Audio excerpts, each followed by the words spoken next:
soft skill នេះគឺសំខាន់ណាស់ភាពប្រកួតប្រជែងទៅលើអាហ្នឹងបាទដែលខ្ញុំថាមានចំណេះដឹងដូចគ្នាប៉ុន្តែចេញទៅធ្វើការមួយប្រកែកជាងមួយមួយចំនួនផលិតភាពបានខ្ពស់ជាងអ្នកទៀតគឺដោយសារផ្នត់កម្រិតទឹកឯងគឺការគិតគូរ soft skill ទឹកឯងបកគលភារកិច្ចឲ្យថ្ងៃសុក្រដូចគ្នាមួយថ្ងៃច័ន្ទបានចាប់ផ្ដើមធ្វើការមួយធ្វើឲ្យតាំងពីយប់ថ្ងៃសុក្រវាខុសគ្នាបន្តិចតិចចឹងប៉ុន្តែបន្តិចតិចចឹងវាជួយឲ្យយើងជោគជ័យបាទនេះគឺជាបញ្ហាសំបីតែកម្មករសំណង់ដូចគ្នា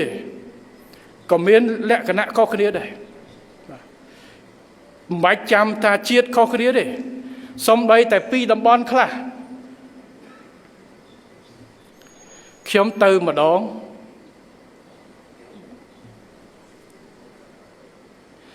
ទៅខេត្តមួយខ្ញុំអត់ចេញឈ្មោះឲ្យកុំឲ្យប៉ះពាល់ខេត្ត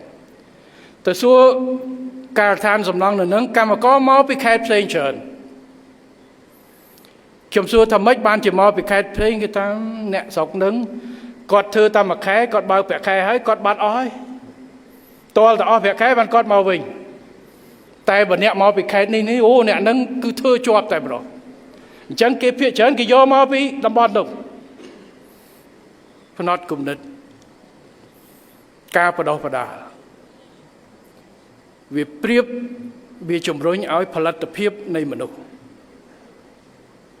អញ្ចឹងខ្ញុំសូមឲ្យអាយដាមហេស៊ូពិនិត្យមើលអា soft skill របស់យើងពួកខ្ញុំអត់បានសួរលម្អិតរៀនអី soft skill ហ្នឹងបកប្រែជំនាញទុនប៉ុណ្ណឹងវាពិបាកបកជាខ្មែរជំនាញទុនជំនាញរឹងតែមិនដឹងបកយ៉ាងម៉េចអាទុនអារឹងហ្នឹងបាទគាត់តែយល់ថាអារឹងហ្នឹងគឺជំនាញបច្ចេកទេសដល់អាទុនហ្នឹងជំនាញខ្លួនឯងវារុញខ្លួនឯងបកចឹងមិនដឹងត្រូវអត់ទេប៉ុន្តែនេះគឺជាចំណុចមួយដែលខ្ញុំចំលើករឿង TVET ហើយជាពិសេសដែលយើងផ្ដោតទៅលើបងប្អូនហើយជាពិសេសក្មួយយុវជនរបស់យើងដែលនៅតាមបណ្ដាខេត្តផ្សេងជនបទដែលយើងត្រូវរុញទៅបាទព្រោះអានេះហើយគឺធានានៅគុណភាពបាទធានានៅគុណភាពបាទពួកយើងមិនចង់បានតែតួលេខទេយើងមិនចង់បានតែតួលេខថាមួយឆ្នាំបាន270000នាក់តែក្នុង270000ដែលយើងធ្វើនឹងតើបានការងារប្រមាណហើយកម្រិតទឹកដីដែលគាត់ចូលទៅនឹងកន្លែងការងារគេបានទទួលប៉ុន្មានមានធ្វើ survey អត់បាទបើយើងធ្វើ survey បាននឹងយើងវាយតម្លៃការងាររបស់ខ្លួនឧទាហរណ៍27000នាក់ហ្នឹងចេញបានការងារប្រមាណហើយអ្នកដែលបដិបដាលចេញទៅសួរកន្លែងការងារហ្នឹងយើងមិនទៅមើល27ទេនៅក្នុងធ្វើ sample ទៅតើអ្នកដែលយើងបដិបដាលចេញហ្នឹងទៅដល់កន្លែងធ្វើការយ៉ាងម៉េចត្រូវឬទៅដើម្បីយកមកធ្វើផែនការពង្រឹង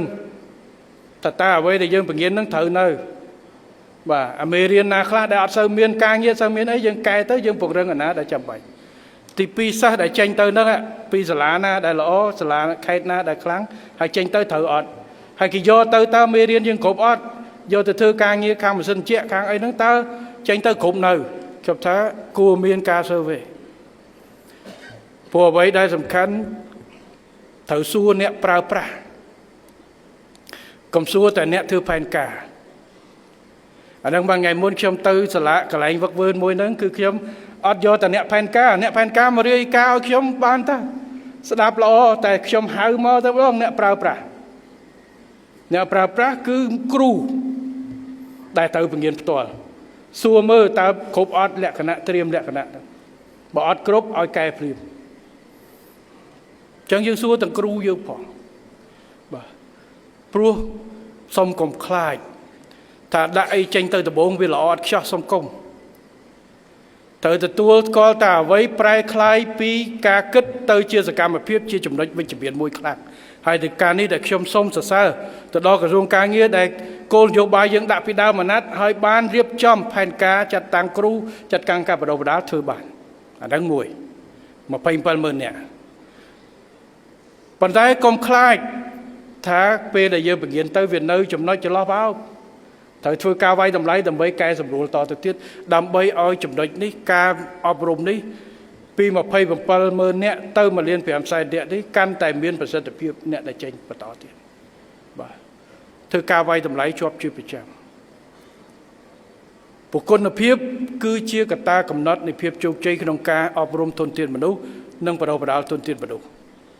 ហើយជាពិសេស TVET នេះតែម្ដងបាទព្រោះ TVET មានជំរឿននិងជំនាញថ្មីច្រើនហើយត្រូវការបណ្ដុះបណ្ដាលហើយរយៈពេលខ្លីអត់4ឆ្នាំឬ12ឆ្នាំដោយក្រសួងអប់រំទេបាទអញ្ចឹងការគិតគូរការវាយតម្លៃនេះសូមឲ្យធ្វើជាប្រចាំដើម្បីយើងពិនិត្យគុណភាពបណ្ណា QC quality check ការឆែកគុណភាពនៃការអប់រំទាំងមេរៀនទាំងគ្រូនិងគុណភាពសំខាន់បំផុតមនុស្សដែលចេញពីសាលាយើងទៅហ្នឹងទីមួយបានការងារប៉ុន្តែនៅក្នុងការងារហ្នឹងគេទទួលស្គាល់អត់អាហ្នឹងសំខាន់បាទព្រោះបើចេញទៅដូចអត់ចេញរៀនក៏ដូចអត់រៀនអញ្ចឹងថ្ងៃក្រោយគេគ្រាន់ឃើញសញ្ញាបត្រគេលែងឲ្យតម្លៃតែបើសិនចេញទៅ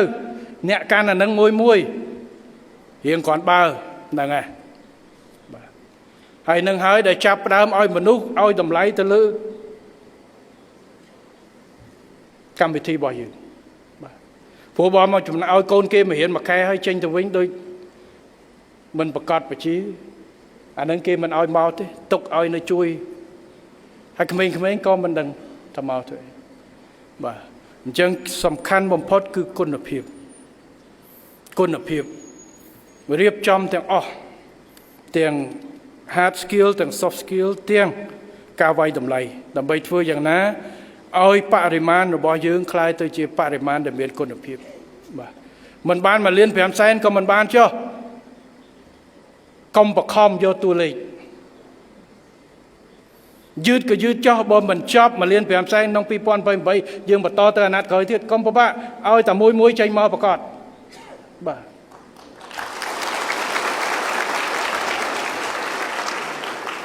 អានេះគឺជាអ្វីដែលខ្ញុំសូមណែនាំប៉ុណ្ណឹងបាទហើយខ្ញុំសូមអំពាវនាវឲ្យបងប្អូនក្មួយដែលចូលរៀនកម្មវិធី TVET នេះយកចិត្តទុកដាក់ហើយជំរុញខ្លួនហើយគ្រួសារសូមកុំឲ្យមានគំនិតថារៀន TVET នេះគឺជារៀនថ្នាក់ជំនាញអីអត់សូវមានតម្លៃដោយគេរៀនបាក់ឌុបរៀនបញ្ញាអត់ទេមានតម្លៃដូចគ្នាជំនាញខុសគ្នា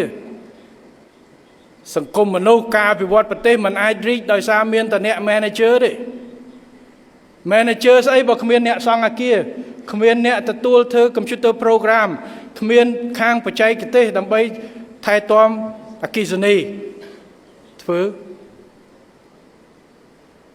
ដាក់ផែនការដឹងជូនអីបើគ្មានអ្នកបើកបរបើគ្មានមេកានិកជួសជុលរថយន្តអញ្ចឹងតម្លៃរបស់យើងគឺស្មើគេស្មើឯងកុំឲ្យទៅលួចគេប្លន់គេតម្លៃនៃការងារស្មោះត្រង់សុចរិតគឺត្រូវមានតម្លៃទាំងអស់គ្នាហើយវានឹងជួយយើងដើម្បីជួយខ្លួនយើងជួយគ្រួសារយើងជួយសង្គមជាតិគ្រប់គ្នាទាំងអស់ហើយនេះគឺជាគុណតម្លៃនៃ TVET ហើយសូមឲ្យប្រជាពលរដ្ឋខ្មែរជាពិសេសយុវជនទាំងអស់ចាប់អារម្មណ៍អ្នកដែលចូលរៀនគឺសូមចូលរៀនហើយយកចិត្តទុកដាក់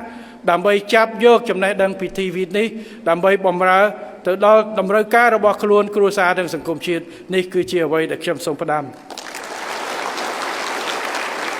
ហើយរាជរដ្ឋាភិបាល